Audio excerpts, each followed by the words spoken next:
Think Realty Nation, it's your host, Abhi Golhar. Welcome to the Think Realty Podcast. It's going to be a good one for you today. We have my good friend Kevin Ortner, CEO of Renters Warehouse. We'll be talking about his latest book and his best book, The Rent Estate Revolution. So we'll be talking about that and some of the concepts that you need to know as a real estate investor to really drive home this concept of building wealth for the long term. So that's what we have coming up on the show. We're also talking about a few ways to allow a tenant to break their lease and why you should do so. And then a quick little rant from me, but you'll have to wait to find out what the rant is all about. It's the show. It's the one and only. It's the Think Realty Podcast. This podcast is brought to you by Roofstock. If you're ready to buy your next investment property, then check out Roofstock, the #1 marketplace for buying and selling single-family rental homes. Featuring tenant-occupied rental properties for sale in over 20 states, Roofstock makes it easy to invest in cash-flowing real estate outside your local market. And to help you invest remotely with confidence, all properties are backed by Roofstock's industry-leading 30-day money-back guarantee. Sign up for free today to find your next cash-flowing rental property at roofstock.com/thinkrealty.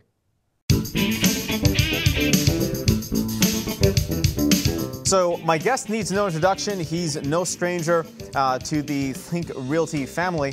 And in fact, he is a good friend of mine, and I really wish he was in studio today. So in preparation for that, I forgot my chair. So that's, or my second chair, otherwise he'd be sitting right here next to me. The one and only Kevin Ortner. Kevin, welcome to the show, man. It's good to finally see you and do a video version of this. So I'm excited for that. This is exciting. Thanks for having me onto the new format. This is great. You got it. So I know who you are. Obviously, we know each other. And for those of our listeners and viewers that have listened to the Think Realty radio show, of course, they know you and who you are and what you do. But for old time's sake, give us a little rundown. Who are you and what do you do, Kevin? Yeah, thanks again for having me on. Kevin Ortner, CEO of Renters Warehouse and a real estate investor.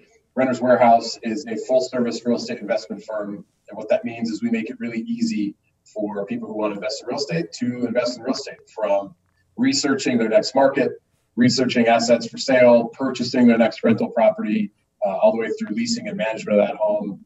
We do it all. So we've helped over 50,000 real estate investors since our inception, whether that's helping them purchase their next investment property or do the management on that home for them.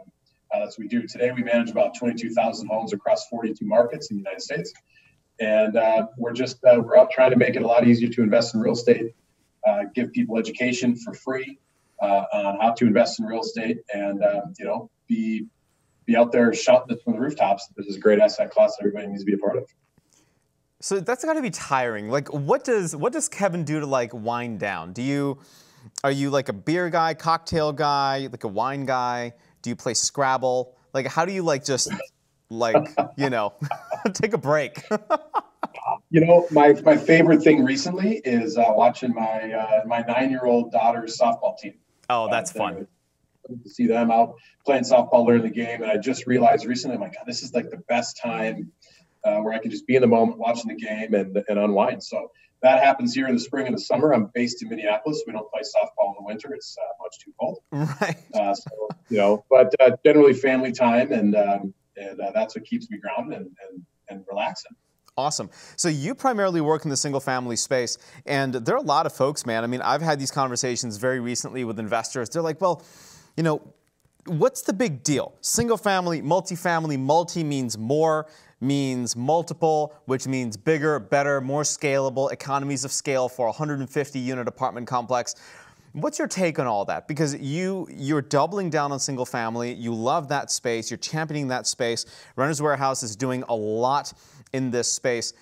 Why single family? Yeah, I think single family is unique. There's a lot of opportunity in single family. And for the smaller entrepreneurial investors, people who are just starting to really get into this game, the barrier to entry is I think lower, which is nice. And frankly, it's a little bit more of a liquid asset. And a lot of people who are fearful of investing in real estate are concerned that maybe it's not as liquid as other investments they might have. And the nice thing with single family homes is you can get 10 of them. If you want to have a 10-unit building, you can get 10 single family homes. You could even get them in a similar area, but with today's technology and businesses like Renters Warehouse out there that help you operate and manage those homes, it really doesn't have to be any harder than owning that multifamily building. Even if you wanted to own 25 or 50 of them, the same principles apply. The nice thing is on the other end of it, when you want to sell some, you could sell one of your 25 or two of your 25. It's 25 separate things instead of one thing that has 25 units. So it gives a little bit more flexibility. I think there's more liquidity in the space. Now, there's a lot of opportunity for early investors in here because the institutions aren't in it as much as they are in the multifamily space. If you follow the industry, you hear a lot about the institutions out there that have bought hundreds of thousands of single-family rental properties. And so a lot of people think it's very institutionalized, but those large institutions only own 4% of all the single-family rental housing stock. 88% are still owned by those who own 1 to 5 doors. And, so I think there's just a lot of opportunity for up-and-coming investors, new investors. The barrier to entry is super low, and it's just a great vehicle all around. Yeah, it's kind of like how I feel about my shoe collection. I like wearing shoes. I want to have multiple pairs of shoes. But I'm not going to just have one big shoe. I don't know. For some reason, that analogy made sense as I was saying it, but I think now it doesn't make any sense. I've got a way to make it make sense for you. You don't have 25 pairs of the same shoe, right? You might have 25 pairs of shoes. You have some white ones and some black ones, and some loafers and some shoes. And so you get the variation there. You get the same thing with SFR. All right. Yeah. I think you did a better job of that than I did. Congratulations. I did, absolutely. Geez, I'm going to kick myself after with one of my 25 pairs of shoes. All right. So you've one of the ways that I was introduced to you was with your book, The Rent Estate Revolution. In fact, I actually read your book before getting to know you and before meeting you for the first time. And I was really inspired with the stories that you share in the book. And then, of course, the pathway that you outline for somebody that's interested in taking charge of their finances, taking charge of their wealth building, and really taking charge of creating this cash flow in their life. Tell me a little bit about the inspiration for writing the book for you, and then maybe we can maybe get into the nitty-gritty of the pathway that you suggest for readers.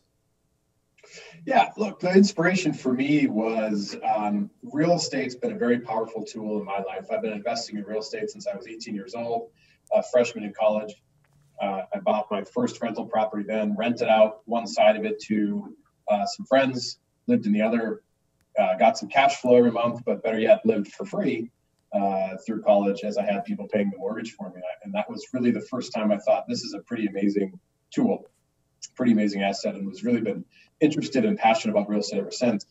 And once getting involved with Renters Warehouse and meeting so many of our clients who had owned one home or maybe two houses, and frankly, we helped them through not losing their home in the recession. And instead of having to sell it for a loss or foreclose through the real estate downturn of 2009, 2010, we helped them rent it out and helped them really maintain financial stability through that, and turned many of those people into intentional investors from really being more of an accidental investor. So I've seen single family real estate investing impact a lot of people's lives. And as I looked at the landscape and how this has been leveraged by people to create financial freedom and independence later in life, I think it's something that all Americans need to be looking at, especially the younger generation of coming in and understanding, how do I create financial stability for myself and my family? How do I take care of my family long term? How do I set myself up for a good retirement? And it's like any type of investment. The sooner you start, the better off you are.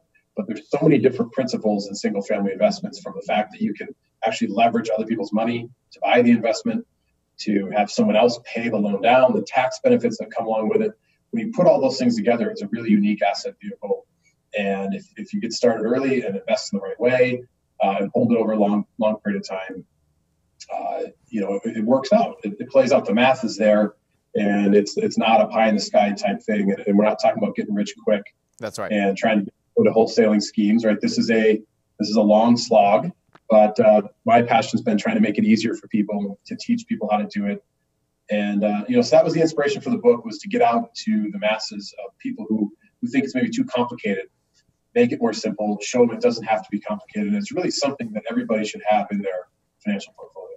That's right. What's interesting to me is like you'll have these folks that will say, all right, well, I need to build out a website, and then I need a business card, and then I need an LLC, and then I need a logo. Oh my gosh, the logo and the colors of the logo. Kevin, those are the most important things that I need to have done before I start looking for property. Like, what do you say to these people? Isn't that like part of making this entire process complicated? Logo colors. Are you kidding me? That's not the important stuff, right? You don't need stationery, letterhead. This is a business you can start by just buying a home and building your team, having the right team in place, and going off and executing. And if you get enough homes where you feel like you want to start building a brand for your homes and have something that can stand by and get the family crest going on all the properties, you can do that. But my biggest piece of advice, you've asked me this a lot before, I'll say it again. The biggest piece of advice I have for investors looking at the space is just to get started, because there's so many things and so many excuses people come up with on why they're not going to invest, or they're going to hold off till they find the perfect deal or the perfect economy or whatever it might be. And that doesn't exist, for one. And two, if you're looking at it in the long term, the perfect time is now, whether it's today or tomorrow or next week or next month. Just get started. Yep, that's right. This entire concept of the perfect deal I never understood. Or the perfect time, or like the perfect haircut, right? Or the perfect hair product. Like, it doesn't make any sense to me. Well, I appreciate that. Thank you very much. Yeah, sure. But it's a challenge, right? Because I feel like this gives us this idea, not idea, but it gives us this reality that we put ourselves in artificially of paralysis of analysis. We'll say, well, the market's not right yet. Here's a very real example of a conversation that I had with somebody saying, here's why I'm not going to buy anything right now. Because the market is going to go down, and I want to take advantage of the market and buying property when the prices have compressed like by 30, 40, or 50%. I mean, that means you're missing out on so much opportunity. What do you say to somebody like that? I say that's probably never going to happen again in our lifetime. If you look at what happened in the last real estate downturn, the big real estate crash, right? That's the only time in history of us tracking real estate values that's happened. Yeah. Even when people talk about the real estate crisis of the 1980s, when mortgage rates were 20%, that wasn't a crash. In fact, if you look at the charts, home price values were flat. They didn't go down. They just stopped appreciating, and the reason people couldn't buy and sell homes is because they couldn't afford them because of where mortgages were. The real crisis in the real estate industry at that time was for realtors who weren't making money selling homes. And if you look at the 90s, when you talk about that, again, it flatlined. There'll be ups and downs, and maybe it's a couple percentage points here or there, or we stop housing price appreciation. The only time we've seen these massive 20, 30, 40% declines, depending on the market, was one time. It was created by the financial crisis, the financial bubble, and poor lending standards. And there was a correction, and several years later, we're back to ahead of where it was at that time. And so my big thing is that's never going to happen again. You got to look at the data. Yeah. You can go to renterswarehouse.com. We have a research center there. You can look at national house price trends over the last 30 years, and you can see that doesn't happen. So what you might see in a real estate slowdown is home price appreciation slowing. Maybe it goes down a few points year over year, but then it's going to come back up. And so you're not going to see that. It always happens. And so if you're investing for 15 years or 20 years or 30 years, whether you buy for a 5% discount today, it doesn't matter. That's right. And I think that's the story, right? That's the long and short of it. If you're investing for the short term, you're only going to get a short term mindset and result, right? You'll have to pay capital gains, etc. But if you're investing for the future, and if you're investing for 15, 20, 30, 40 years, and you're looking at cash flow, I mean, come on, you just can't go wrong. Right. It's that long-term mindset that matters. And you talk about it in your book, The Real Estate Revolution. So I recommend all of our viewers, all the listeners listening right now, listeners watching, look at that, to go to Amazon.com and to purchase Kevin's book, The Real Estate Revolution. I mean, it is an awesome, awesome investor's guide to creating wealth but also doing it in a way where you feel comfortable and you feel confident knowing that it can be done. It's not some pie in the sky, pay your guru $40,000 and they'll show you how to invest in real estate for free. And that's one of the things that I think Noel Christopher, Senior Vice President at Renters Warehouse, also had a little bit of an issue with. He's like, you go to all these camps and they'll ask you for the $40,000 and then the first thing they teach you is how to invest in real estate with no money because they just took all your money. And that's a major, right? I heard that from him, and now I've been copying it and telling everybody that's kind of like my initial thought. It's the original idea. Right. But it's a major issue, and it's happening all across America, and it doesn't have to be that. And let's also face it, it's not like you have to buy 20 or 30 or 40 properties. You can start off with buying one every 2 years if you wanted to, and the amount of cash flow that snowballs is significant. So we've got to wrap up here in maybe 2 or 3 minutes. What are some good call to actions? If I want to reach out, get in touch with Renters Warehouse and the team, if I'm looking at buying, say, 5 or 10 or 15 properties at a time, or I just want some data analytics on my community, or if I just wanted to reach out, say hi, and get you to sign your book and ship it to me, how do I make that happen? Yeah, look, best place is renterswarehouse.com. It's the real estate portal and website for real estate investors. Coming up in soon, meaning middle of July, we are going to have a lot more properties on. We're going to have the ability to look at not just tenanted assets that we're selling through the Renters Warehouse platform, but also be able to analyze public listings through the MLS by yield, cash flow, ROI, all that kind of stuff. And it's going to be first of its kind. It's going to be amazing. So check out renterswarehouse.com. We have our research center there where you can research new markets, certain communities, your own, understand what the housing market's been doing, understand why it might be a great place to invest. And then, of course, we can help you through that whole process and lease the properties, manage the homes, and leverage our technology to be able to do that as well. So renterswarehouse.com is the place that people can check out all of those great features. It's all free. We have education there. We believe in giving away education for free, not charging $40,000 for it. We think it's important people learn these principles, learn about real estate investing, and get involved. If you want to follow me or contact me personally, LinkedIn is the best place to do it. Awesome. Check me out there. Awesome. Think Realty Nation, say goodbye to Kevin Ortner with the Renters Warehouse. Kevin, thanks so much. I appreciate the insight. And of course, you're welcome on the show anytime. We'll have to do this again for sure. All right. Thanks for having me. You got it. We'll be right back. This segment is brought to you by Narada Real Estate Investments, your premier source for cash flow investment property. Visit www.turnkeyrealestateinvestments.com. So I read a very recent article about the 5 legitimate reasons to allow a tenant to break their lease. And I thought this was something interesting to talk about because for the first time, I actually agreed with everything. And it's not very often that happens. So let's take a look at it. Number 5, one of the reasons that you should allow tenants to break their lease, they're just simply a pain in the posterior. You know, if they're really a pain to work with, you know what? Let them break their lease and then find somebody else. That's not a big deal. Number 4, they've encountered extraordinary circumstances. And this could be a health condition, for example. Maybe they were diagnosed with cancer. Let them break their lease. It makes sense. Number 3, if they lose their job. Right? The last thing that you want to do is to inflict additional pain to a fellow citizen, to a fellow human being. You don't want that. They're going through a lot of stuff anyway. Let them break the lease. Number 2, they get a job transfer. They got to move out of state. Be a good person. Let them break the lease. And number 1, they're active or reserve military. Without a shadow of a doubt,